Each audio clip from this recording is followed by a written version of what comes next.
In 1850, the ship the Oregon sailed from San Francisco with an odd combination of cargo, a state constitution for a proposed new state out of the recently won Mexican California, and $3 million worth of gold.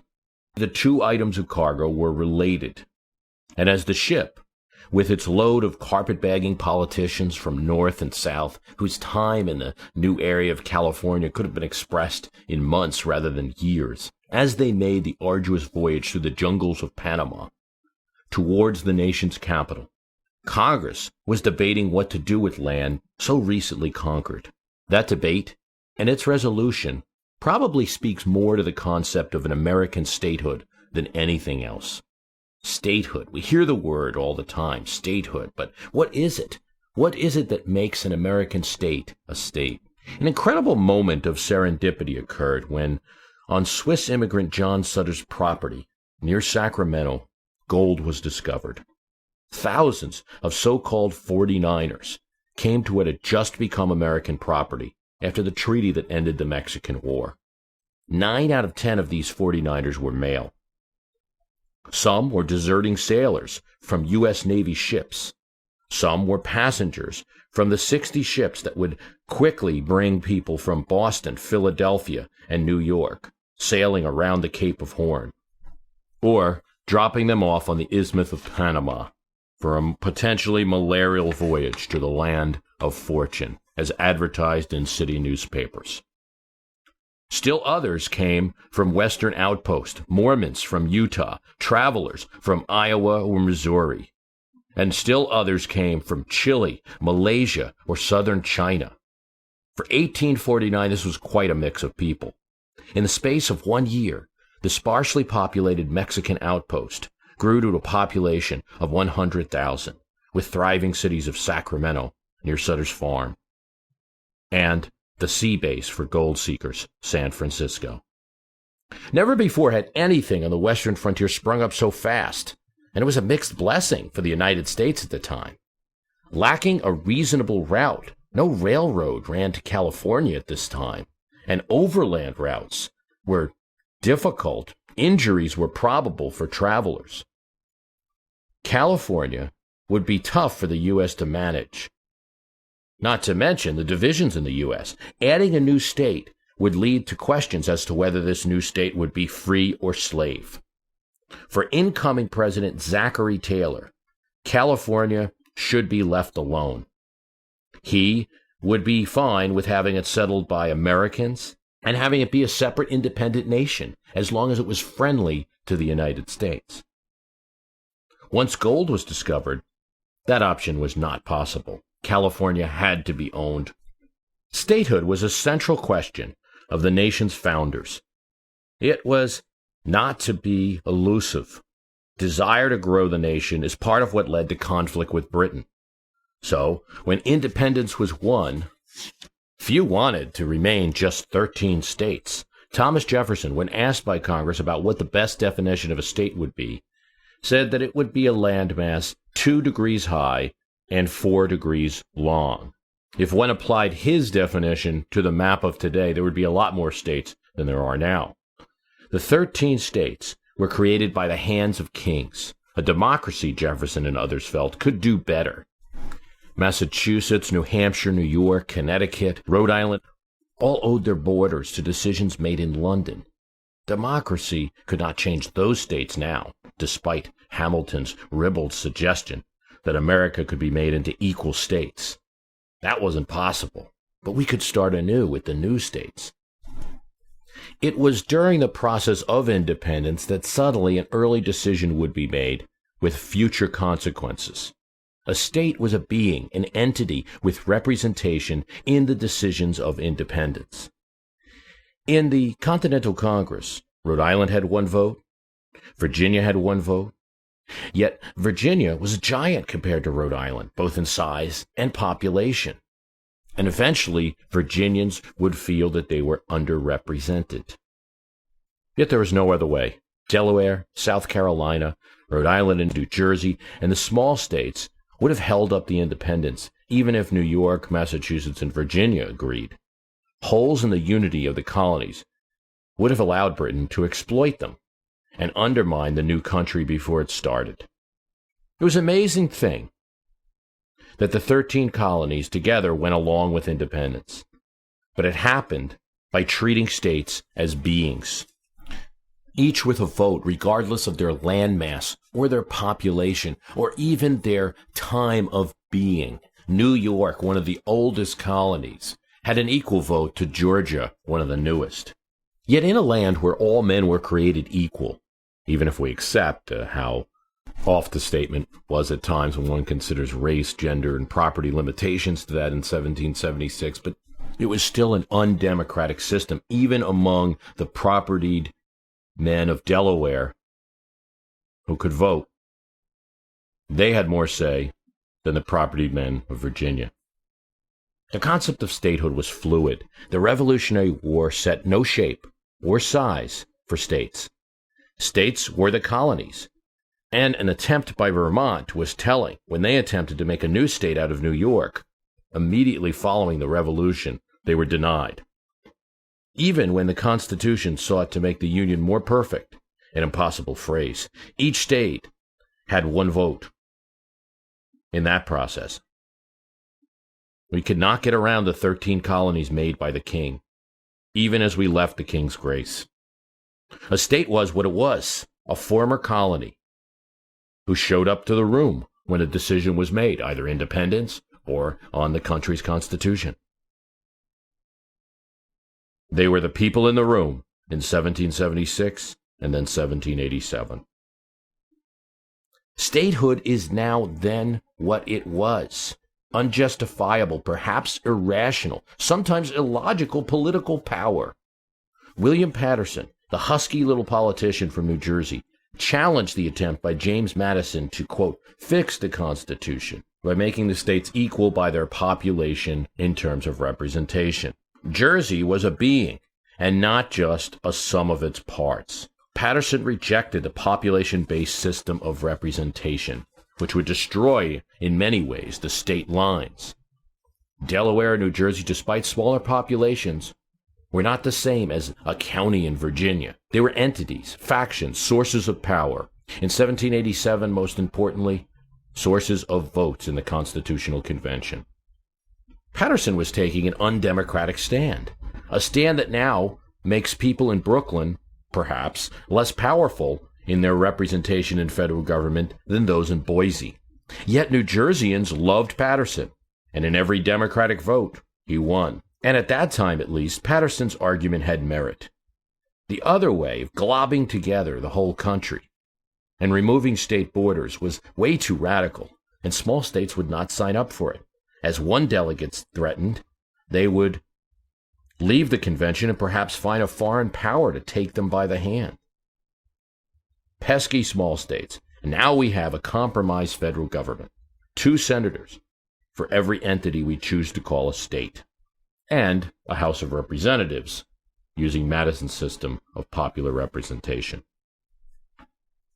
The Constitution was not interested in defining what a state should be. They made it an easy threshold. A simple vote of Congress could admit a state. It's harder to overturn a veto of a president than to add to the states of the United States. With new states, the Jeffersonian ideals were at least influential on Congress's thinking. It's partly the reason that as states gave up lands after the Revolutionary War to help build the nation, Kentucky and Tennessee were created to be roughly the same shape. Mississippi and Alabama were also close to each other's size. Even in the 1880s, as Congress divided up the Dakotas, they did so fairly equally.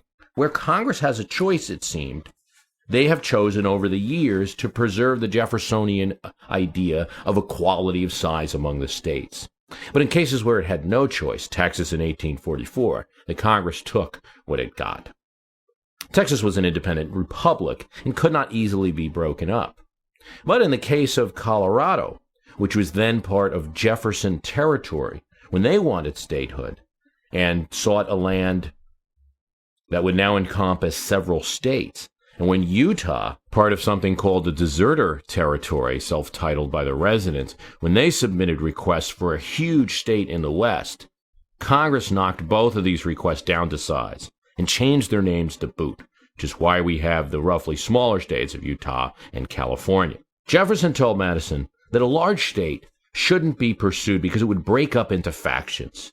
When he won the new Louisiana lands from France, after Louisiana Purchase, he was careful to keep the French-speaking people in one state, thus the borders we have of Louisiana, so that they would feel self-governed.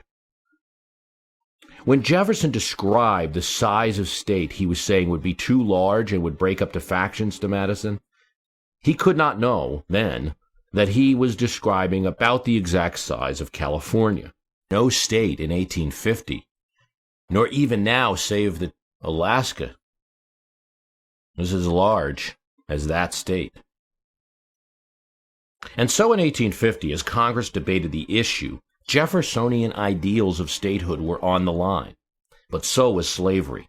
Southerners wanted to bring slaves to mining lands. A young congressman from Mississippi, Jefferson Davis, hoped that most of the slaves in his state could be sent to California mines in return for cash, and the South could be rid of the slavery problem, but retain the wealth. And along with the longtime defender of the South, John C. Calhoun of South Carolina, Davis urged Congress to approve California as a slave state. But when the men who had been on the Oregon and their cargo arrived from California, there was a problem. The new state constitution forbids slavery. California was, by a convention held in Sacramento, to be entered into the Union as a free state. The gold miners in California didn't want to compete with slave labor. Besides, as a Mexican province, slavery had been illegal in California for 20 years. And the majority of American settlers there had been from free states. Also, among the Californians urging statehood was a surprise. William Gwynn, a wealthy slaveholder, plantation owner from Mississippi, who knew many of the Southern congressmen and senators, who had very recently moved to California, and immediately started running for a Senate seat. Sensing a political opportunity, Gwynn, the slaveholder, supported the Free State plank at the convention, and now was proposed as a senator-to-be, along with the explorer John Fremont. He would make the appeal to Southern senators and congressmen. There was no hope. He knew the mining lands well, the people that brought the population to the state of California. There was no hope for status of slavery. The miners were too much against it. But the U.S. needed a new state, the U.S. needed the gold, and William Gwynn needed a Senate seat. Between the opposition of leading Southerners such as Jefferson Davis and Calhoun, and the Northern abolitionist leaders, and the appearance of this ship with a state constitution and bricks of gold, there was a standstill. Henry Clay, the senator now from Kentucky, in what would be his final act on the political stage, the final curtain call of a 44-year career, Clay offered a compromise: approve California as a free state, and like they want, then approve a new, tough fugitive slave law that would require people in northern states to return fugitive slaves to the owners in the South.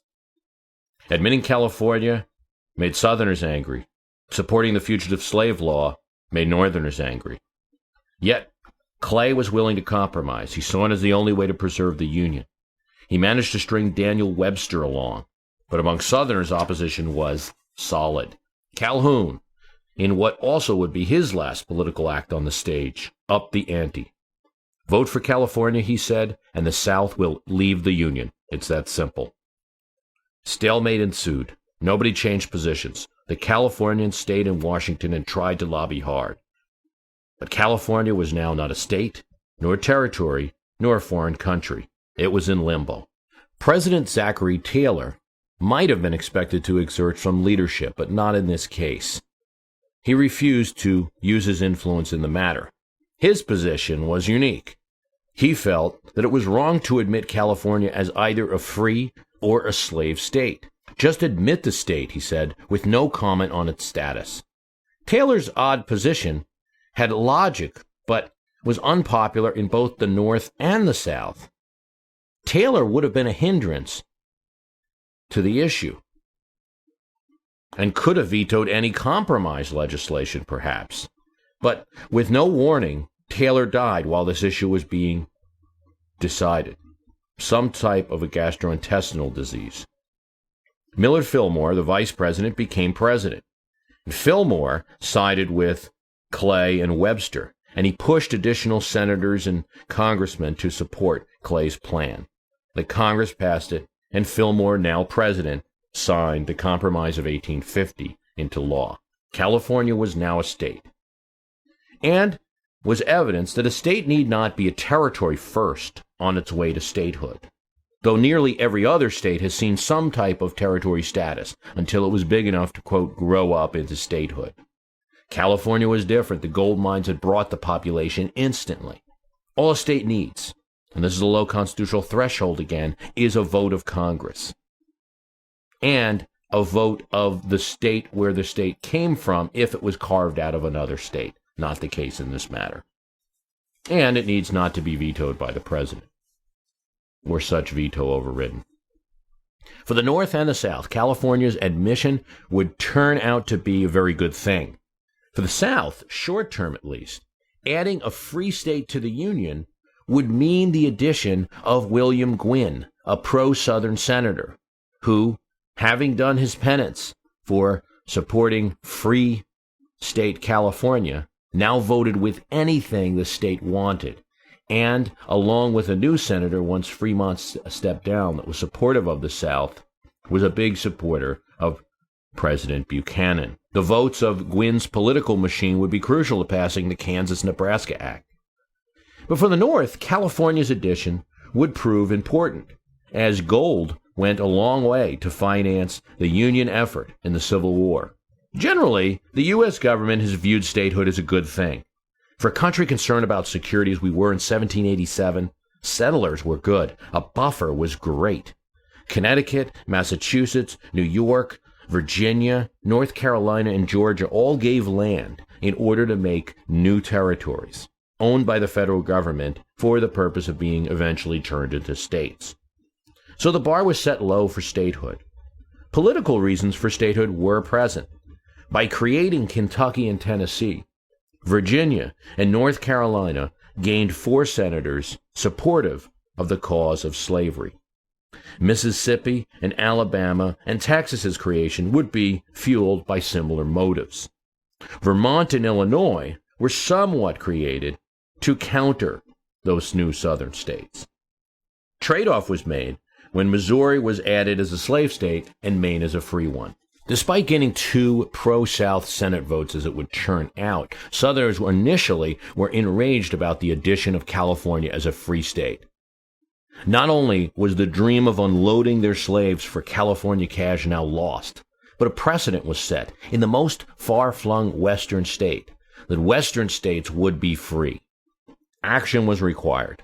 The governor of Mississippi and a few others attempted an invasion of Cuba to create another state where slaves would be permitted. This failed when the Taylor administration sent troops to arrest the Cuban attackers and destroy their vessels. There was to be no Bay of Pigs on Zachary Taylor's watch. Next, the pro-slavery minority in the sparsely populated ranching area of Southern California would attempt to form a second state of South California. Even then, the culture was different between the two areas. The northern end was a group of mining camps. The city of San Francisco, which was becoming a sprawling urban center, had most of the population. The south was home to a few big ranches. L.A. was a small community. San Diego was a clean but modest port. The treaty with Mexico specifically allowing for its addition. Southern sympathizers, including Senator Gwynn and his political machine, advocated the case of Mexican settlers who felt restricted by the government in Sacramento and wanted their own South California state. And so, using the Mexican ranchers, they attempted to present the case as a case of indigenous rights. Logically, it's not a difficult case to make for Southern California because of its size. It's still coming up today as an issue in some cases. Should California split between North and South? There's water issues and other issues. Well, it's not something that Congress can do alone, because in the Constitution, the one limitation of the states is if they're carved out of a part of state, you need the state's consent. But Congress got that in 1859. A bill passed the California Assembly that California could be split in two.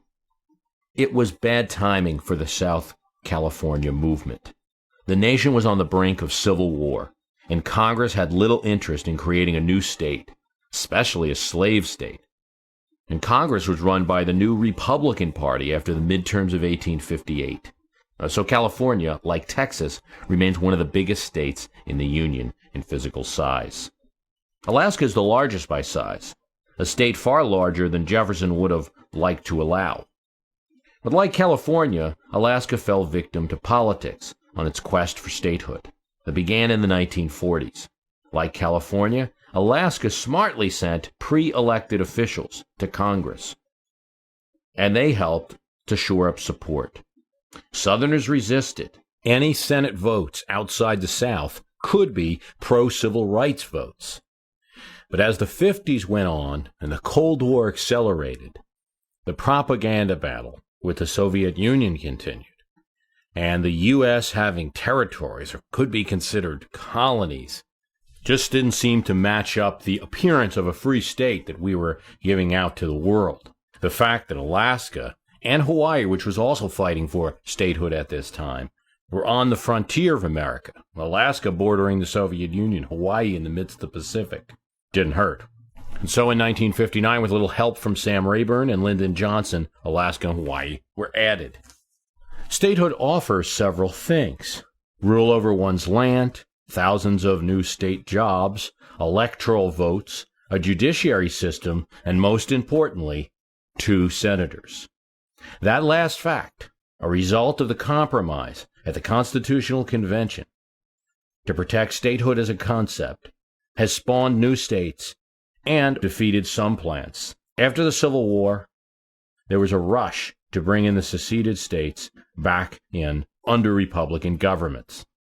But after Reconstruction brought Redeemer governments, Democrat governments, to these states, Republicans went west to seek new senators. States of Washington and North and South Dakota were added to bolster Republicans during this time. Nevada was added in 1864 to help Lincoln gain a few electoral votes. But it also added 2 generally Republican senators during the 19th century. But is that all statehood is about? 2 senators? Just the politics? There are a few clues on the map of the United States. It would be nice to see some kind of master plan looking at our United States map. But this is not the case. Borders have been set by kings, by prominent city locations, by discoveries of gold and silver, by treaties with foreign powers, by rivers and important lakes. Religion has also contributed to the map. New Hampshire split out of Massachusetts because Charles III wanted to keep Puritans in Massachusetts at bay. Delaware has the size and small shape that it does because Dutch farmers didn't want to be swallowed by Quaker Pennsylvania or Catholic Maryland.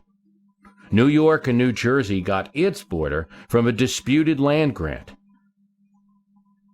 after a period in which tax collectors from both states tried to collect from the poor residents. Michigan got its well-known Upper Peninsula after lands were taken from it to make Indiana and Ohio. Then, when it became a state, the Upper Peninsula was granted as a makeup.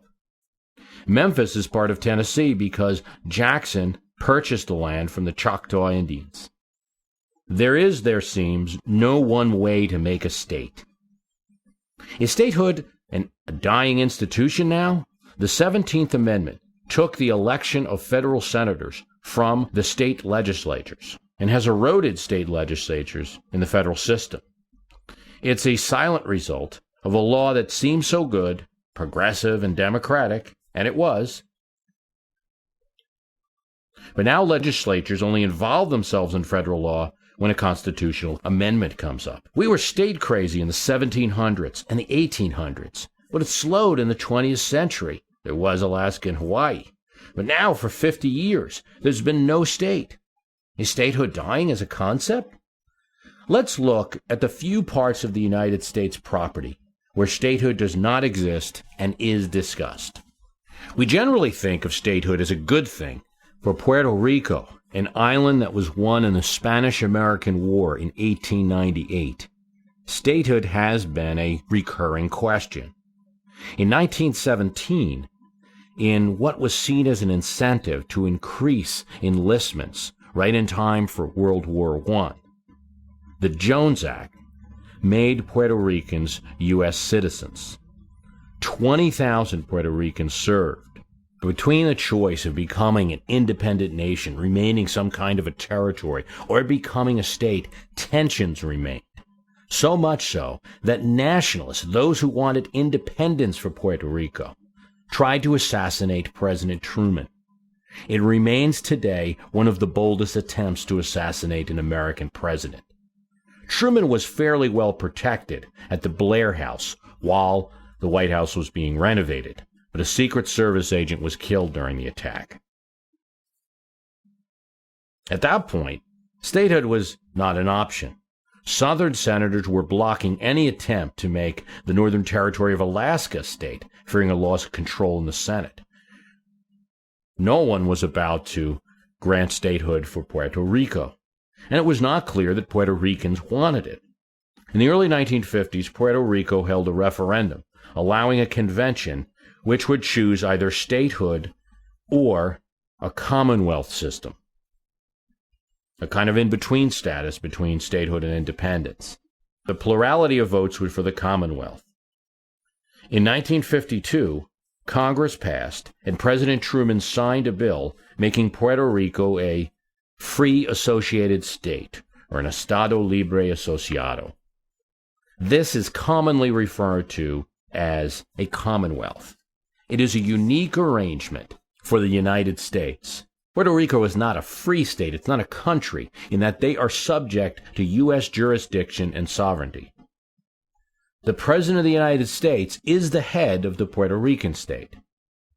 It has no embassies, no senators, only a non-voting House member.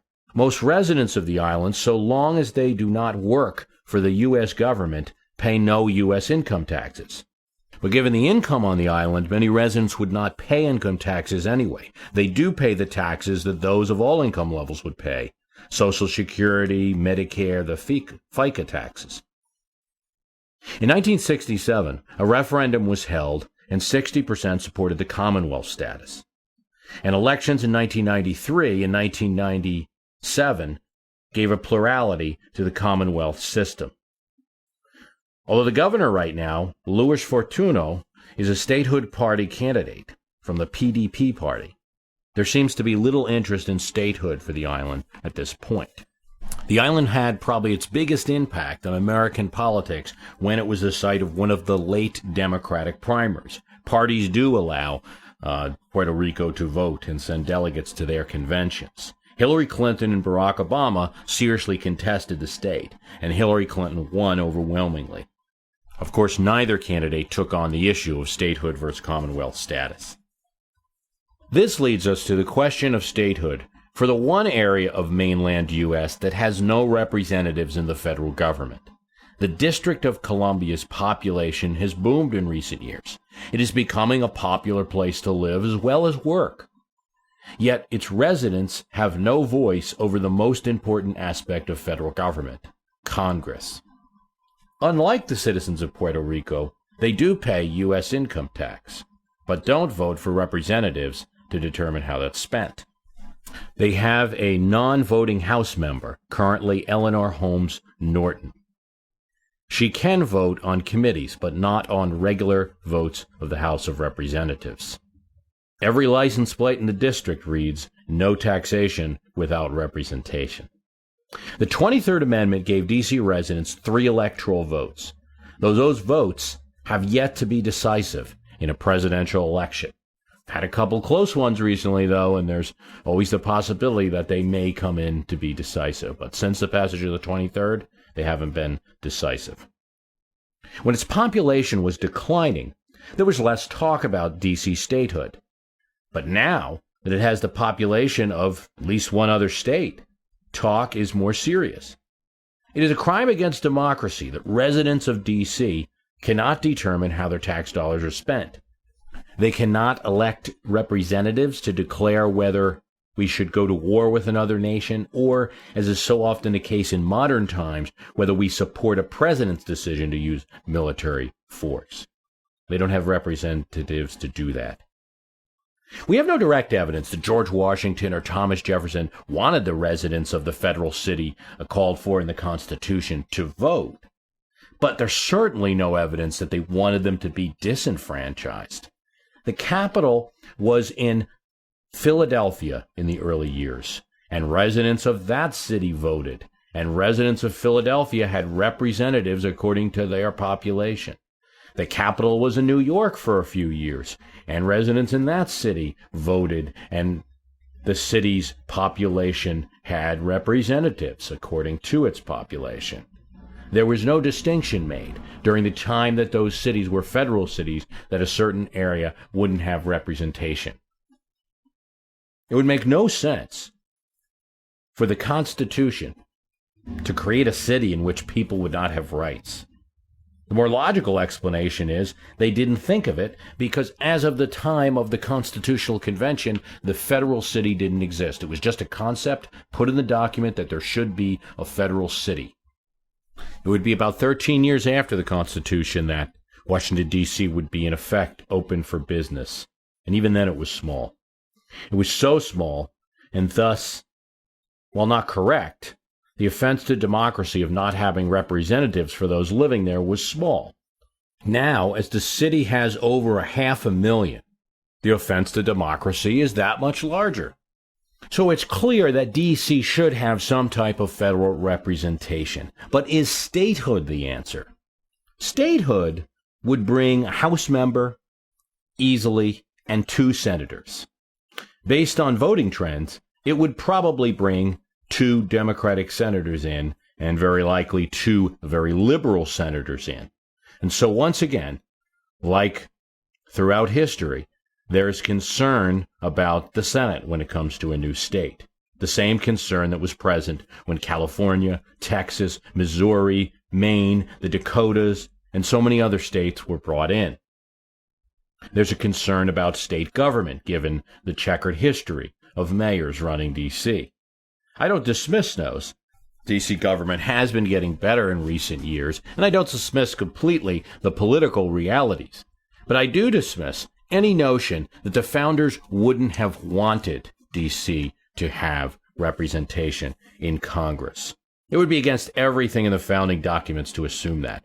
It is true that elections are already conducted by states, and D.C. is not a state. But there's no way they would have considered that the federal city would grow to 591,833 people, 1/20th of the population of America's biggest city, New York. So if compared to the biggest city of that time, Philadelphia, at about 40,000 people, I can't imagine that a community of 2,000 Americans would have been neglected. That would have been a large community then. The city wasn't that large. It was so small.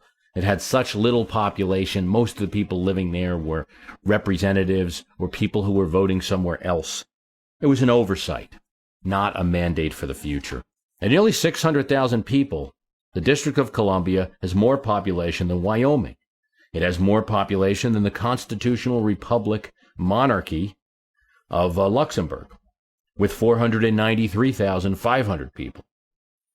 Luxembourg, of course, has 999 square miles, but this is more than D.C.'s 63 miles. Herein lies the problem for D.C. Statehood. That's harder to overcome.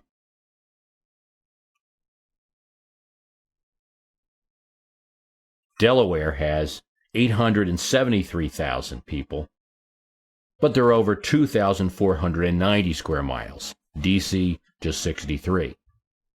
Now, physical distance doesn't necessarily matter. If physical distance mattered, there would be specific language in the Constitution determining what the size of a state should be. It's not in there. We have Jefferson weighing in. We have the precedent of every other state which has been larger since the original 13, but there's no language in the Constitution for that. Strictly constitutional speaking, it doesn't matter. Congress can vote to make a 3 square mile area a state if the state it is in consents, or if it's built out of a new territory.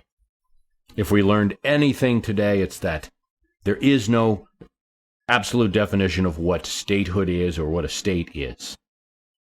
The idea of a city-state is not totally without precedent.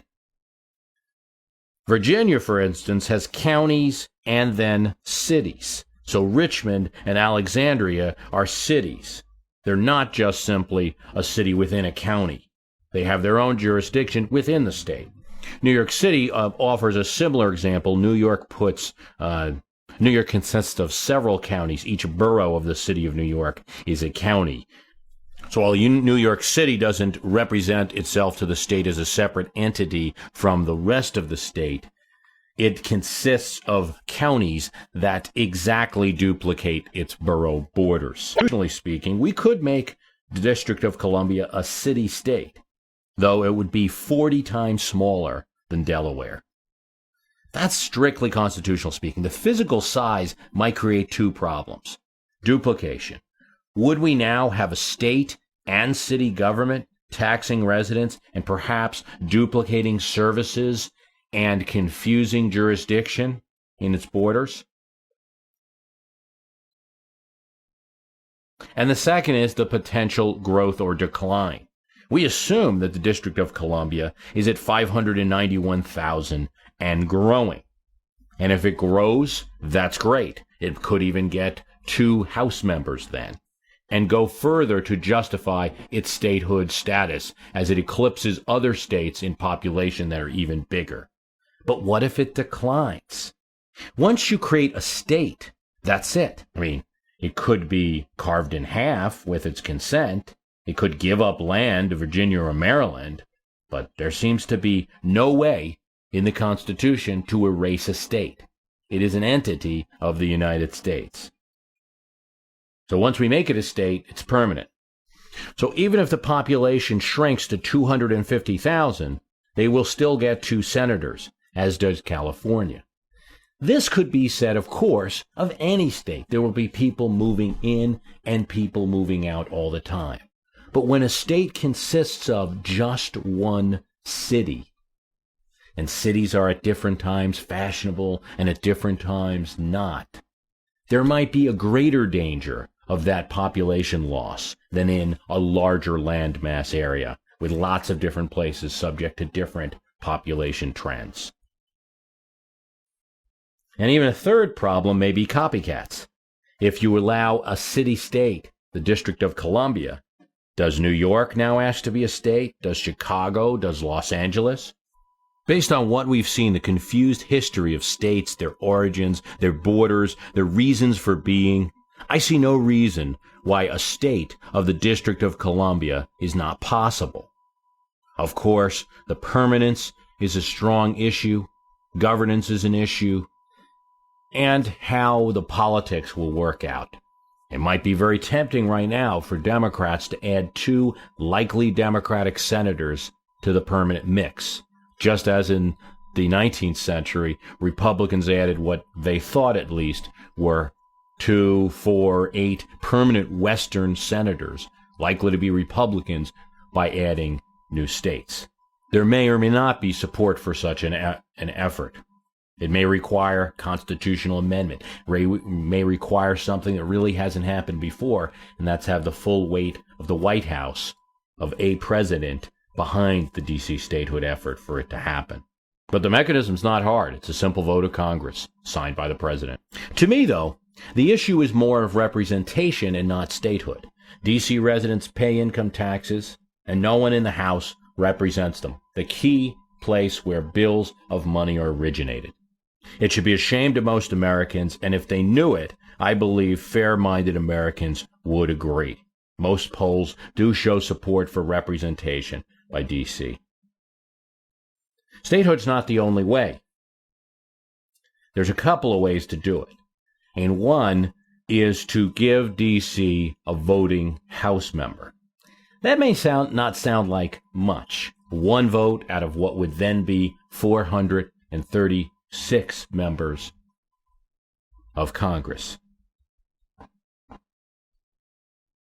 Or perhaps, if we held a number at 435 and just took it out of some area that's losing population, just be the addition of 1 out of 435.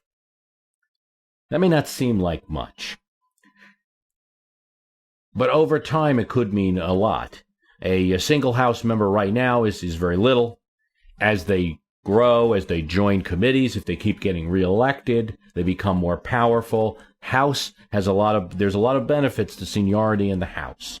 And that person could become very influential, far beyond just the 1 out of 435 or 36. Another option is to allow the population of D.C. to vote in either Maryland or Virginia in the Senate and House races. Population would have an obvious impact on these states, and they would have federal representation, senators and congresspeople eager to do work for them. Now, what about other 51st states or 52nd, 53rd? Why do we stop nearly 50 years ago?